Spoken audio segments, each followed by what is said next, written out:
नमस्कार. पॉलिटिक्स चॅनलमध्ये आपले सर्वांचे सहर्ष स्वागत. पुणे महापालिका निवडणुकीसाठी आता सर्वच राजकीय पक्षांनी आपल्या हालचाली सुरू केलेल्या आहेत. उमेदवारांच्या मुलाखती सुरू झालेल्या आहेत. अनेक ठिकाणी आता उमेदवार देखील निश्चित झालेले आहेत. या पार्श्वभूमीवर भारतीय जनता पार्टीने पुणे महापालिकेमध्ये 125 उमेदवार निवडून आणण्याचे एक ध्येय ठेवलेले आहे. मागील निवडणुकीमध्ये भाजपने जवळजवळ 99 जागा जिंकल्या होत्या आणि यावेळेला त्या भाजपने स्वबळावर 125 जागा जिंकून आणण्याचं ध्येय ठेवलेलं आहे. अर्थात शिवसेना भाजप युतीची चर्चा सुरू असली तरी अद्याप युती काही आकारास आलेली नाही. या पार्श्वभूमीवर भारतीय जनता पार्टीमध्ये जोरदार इन्कमिंग सुरू आहे. वेगवेगळ्या पक्षातील माजी नगरसेवक हे भारतीय जनता पार्टीमध्ये प्रवेश करत आहेत. या विद्यमान नगरसेवकांमुळे मात्र स्थानिक स्वरूपातली समीकरणे बदलणार आहेत.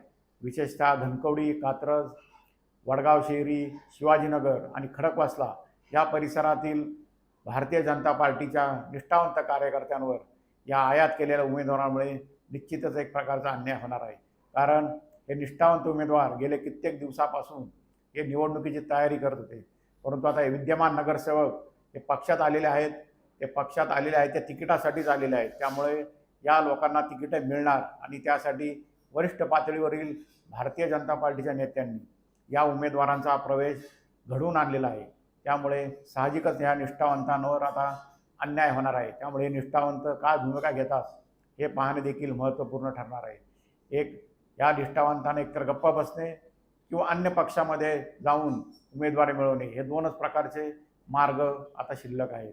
या पार्श्वभूमीवर भारतीय जनता पार्टीने जे 125 जागांचे लक्ष ठेवलेलं आहे त्यामध्ये पक्षाचे मूळ कमी आणि बाहेरून आलेले उमेदवारच अधिक असणार आहेत. मागील निवडणुकीत देखील एका माजी खासदाराने काँग्रेस, राष्ट्रवादी आणि शिवसेनेतील अनेक दिग्गजांना भारतीय जनता पार्टीमध्ये आणून त्यांना मोठ्या प्रमाणावर तिकीटं दिली आणि जे 99 उमेदवार निवडून आले त्यातले जवळजवळ 51 उमेदवार हे बाहेरनं आलेलेच होते. त्याच पार्श्वभूमीवर यंदा देखील अशाच प्रकारचे आयात केलेले उमेदवार पक्षात घेतले जात आहेत आणि त्यांनाच तिकीटं दिली जाणार आहे आणि यांच्या माध्यमातूनच 125चा आकडा गाठण्याचं भारतीय जनता पार्टीचं एक लक्ष आहे. या पार्श्वभूमीवर संघ कार्यकर्त्यांमध्ये देखील एक चलबिचल आहे. संघाचे निष्ठावंत कार्यकर्ते देखील उमेदवाराची तयारी करत आहे. यंदाचे हे वर्ष हे संघाचे शताब्दी वर्ष आहे आणि संघाच्या कार्यकर्त्यांवर देखील स्वयंसेवकांवर देखील यावेळी अन्याय होतो का काय हे पाहणे देखील महत्त्वपूर्ण ठरणार आहे. संघाच्या निष्ठावंत कार्यकर्त्यांनी महात्मा फुले पेठ, कोथरूड, सहकारनगर, पर्वती आदी भागांमध्ये उमेदवारी मागितलेली आहे. आता त्यांना देखील या आयात केलेल्या उमेदवारी मिळते का नाही हे पाहणे देखील महत्त्वपूर्ण ठरणार आहे.